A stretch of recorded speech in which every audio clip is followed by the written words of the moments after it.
Kannadigas living in China are reassuring people in Karnataka, dismissing rumors of a widespread human metapneumovirus (HMPV) outbreak. They have clarified that life in China remains normal, despite videos causing panic back home.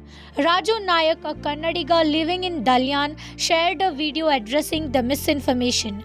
He explained, "I am in the northern part of China, and there's been talk of overcrowded hospitals and chaos. But if you look around, everything's normal.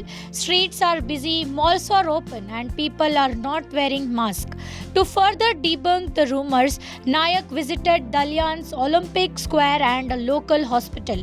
He pointed out the empty hospital corridors, stating, "People in Karnataka are worried, but there is nothing to fear.